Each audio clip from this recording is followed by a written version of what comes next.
Now, let me start straight with what's trending. As you know, yesterday, the 4th of October, some of the biggest social media services, Facebook, WhatsApp, and Instagram, went on an outage that lasted almost 6 hours. Now, these three services, all owned by Facebook, could not be accessed over the web or on smartphone apps. Now, this outage, which according to reports is the largest failure seen and recorded up to 10.6 million problem reports around the world. Now, services went down at about 4 p.m. Nigerian time, which is, of course, 1600 GMT, and started running again at about 10 p.m., which, of course, is 2200 GMT. Now, the impact of this cannot be overemphasized. Now, the last time this sort of disruption happened was in 2019, which, of course, lasted up to 14 hours. Of course, yesterday didn't last up to 14 hours, but it was quite a long time. Now, several companies have poked at Facebook's predicament on this issue. Now, the disruption also comes days after a Facebook former employee, Francis, told the news platform that the company had prioritized growth over safety. Now, she also highlighted the impact of the app on the children's mental health. Now, this, of course, is a very big issue because Facebook, Instagram, WhatsApp are three of the biggest apps that people use around the world. So yesterday we saw people flocking onto Twitter, of course, to make use of the social media, because 6 hours of downtime meant nobody could make use of their favorite applications, Olisa. So this was actually a very, very big issue, and it's great news that Facebook is back up. You can see that post by Mark Zuckerberg where he says Facebook, Instagram, WhatsApp, and Messenger are coming back online now. That was yesterday, and he apologized for the disruption. So, and he also emphasized on how much we rely on their services to stay connected with the people we care about. But of course, this is a big issue because you talk about how Zuckerberg has, in a way, monopolized the market when we talk about the three biggest platforms that, you know, people access. So if people didn't have access to other platforms like Twitter, which of course we know in Nigeria is currently on suspension for users. So people who were accessing Twitter last night were, of course, people making use of the VPN, or people that were not in Nigeria at the moment. Olisa, you wanted to say something? Yeah, Liz. So apparently the outage really cost a lot of us, you know, especially those of us who work with WhatsApp a lot. We couldn't. I just went to bed totally. And there was also Instagram, which is also owned by Facebook. So it was a disruption to our personal lives. I use that for them to just, you know, have but the good thing is it also gave people an opportunity to rest. It might be like the light at the end of the tunnel is that people were able to rest. I mean, I actually grabbed some sleep yesterday. You may have rested, but some people went into panic attack. I mean, business owners, dispatch riders that had things to give out to people, and people who had to go on social media to connect to everybody to send out information. It was a big one for them. Yes, exactly. Now, I talked about some platforms, you know, poking fun at this issue. Now, let's take a look at some of the reactions that we had yesterday. Now, that was Twitter. Twitter said, hello, literally everyone, because they're trying to say everyone was on Twitter yesterday. And that was also a post from Starbucks where they said, you know, perfect time for a coffee break. Wow, they did it. They did it. They actually did. And that's also one from Reddit. Reddit says, how are you doing, Instagram social media manager? Wow. Oh my gosh. So basically, because everyone was on Twitter yesterday, whether you're in Nigeria or almost everybody. And there were also the, you know, applications that tried to use the opportunity to revive the applications. You know, there was an application that said, you know what, guys, we are up and running. And somebody was like, we don't even know you. Like, what do you guys do? So people also try to use this opportunity to, you know, come on or try to sell themselves again, or just try to be in the limelight again. I want to go back to that statement again from Mark Zuckerberg, because I think that was what made everyone look like, oh, so you know how much this things mean to us, because he had to come out himself and put out that statement saying sorry for the downtime, it's going to be back up, you know how much it means to you, because people run their lives on Instagram, influencers, pictures, people use WhatsApp for work, you know, and stuff. People also use Facebook, you know, to comment and chat, you know. So it's quite interesting, Liz, to really get the economic impact and also the web impact of this one, Liz. So I wonder how many experts we can really get, Liz, to follow this story. Yes, joining me this morning is Daniel Akiyemi, who is a senior writer at Tech Cabal. Tech Cabal, of course, we know is a leading tech and innovation company, and we have Daniel Akiyemi. Daniel, welcome to Breakfast Central. Thank you so much for having me. Happy to be here.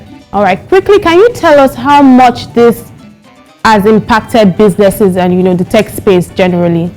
I didn't really think much about it until you said, dispatch riders, people communicating over WhatsApp, right? Interestingly, some people don't even use their WhatsApp numbers and numbers you can call. So that's one. But then to scale back, one thing that I did note was, a lot of ads, right? Businesses run a lot of ads, for example, and it means that, it had to be stopped. So for Facebook, it's a lot of lost revenue. There's only so much ad you can run, and over a period of time. But then looking at businesses, I think it's pretty much more about communication. So nowadays you have people just collect people's Instagram handle, right, as opposed to phone numbers. So I have your Instagram handle, but interestingly, and we are supposed to meet up or there's something happening, and then because of that, we connect because we did exchange phone number. Okay, so Daniel, just how much the businesses lose between yesterday and today? Us having a backup of the Daniel. How much? Yes. So how much the businesses lose? It's early to quantify, but it's too early. Much businesses lost, right? There's definitely a lot. Based on the scales we're talking about, most like nothing short of if we are billions, right? At least billions of dollars. But it's too early to quantify. But it's widespread, so definitely a lot of money. Right. I mean, Daniel, somehow, some way, there should be some form of compensation for the ads that were supposed to go yesterday that didn't go. I mean, time is, we can't call back time. We can't bring back yesterday to today. But some form of compensation should be done, don't you think? I believe Facebook would work on something like that. Just to compensate, to ensure that people still keep on patronizing, because some people targeted yesterday for certain reasons, and now yesterday is gone. So I believe they would work on that. All right, Daniel. Beyond just, I'm sure your team at Tech Cabal, that will be the big issue this morning, perhaps in the office or remotely, because Facebook, Instagram, and WhatsApp shutting down for 6 hours globally. Has a massive impact on the economy, because we heard about them losing about 7 billion in revenue on the stock exchange, which this morning we're going to be looking at how much loss that comes. But Daniel, so when a disruption like this happens, where people are so dependent on social media, is there an opportunity for perhaps another platform to take advantage of this? Because the monopoly of Facebook owning Instagram and WhatsApp, and it all shuts down. They're coming so that their servers could not connect from their statement, meaning, okay, all of us are all in the wire. With other platforms going to take advantage of it, are we going to say in the next years that perhaps Facebook will be sent back to the Stone Ages or to the doldrums? Do you see an opportunity for someone else to take over from what just happened last night? Yes, definitely. The only thing, so for example, a lot of people went to Twitter. Twitter is like half the social media because of VPN, or it's like half. But a lot of people went to Twitter. Telegram saw more users there because WhatsApp wasn't accessible. I think yes, but then I don't think it lasted long enough for people to totally pivot. So now today, people are back to their Instagram and their WhatsApp. So I think yes, but it depends on how well the other social networks, capitalize on it, right? Because there's a reason why we use WhatsApp. It just works, and most of our family and friends are there. So it'll be interesting to see what happens actually. Twitter isn't fully accessible, so in as much as I love Twitter, if you use VPN, then you have to think twice, and before you go there. So yeah.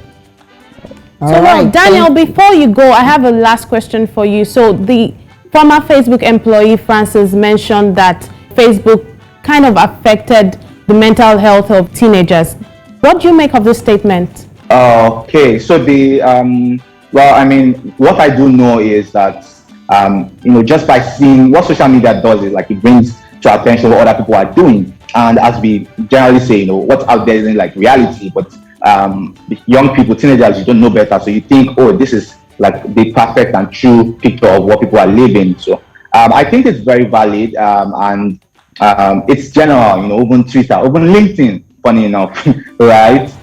So I think it's a thing of people not feeling confident in themselves by seeing other people, the best parts of other people, and yeah, definitely something that social networks should be looking into.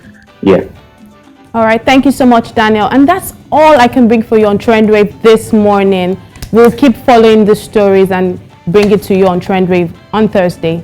All right, Liz, thank you so much. And thank you so much to your Daniel, too. Daniel, your guest from Tech Cabal. So Facebook, Instagram, and WhatsApp are back on after that 6-hour disruption, or perhaps peace to our lives. So those of us who can stay away from it. Yes. Right. Some religious people actually thought rapture had happened, and you were like, oh, was I left behind? I mean, we started our phones. I know I personally restarted my phone 7 times. Wow. It was highly unusual for me. And when I got to the group on one of the other platforms, I mean, I had to ask, has rapture happened? Like, am I left behind? Am I the only one? All right, quite a terrible week for Facebook. The backlash, the accusations, and now the shutdown. You never know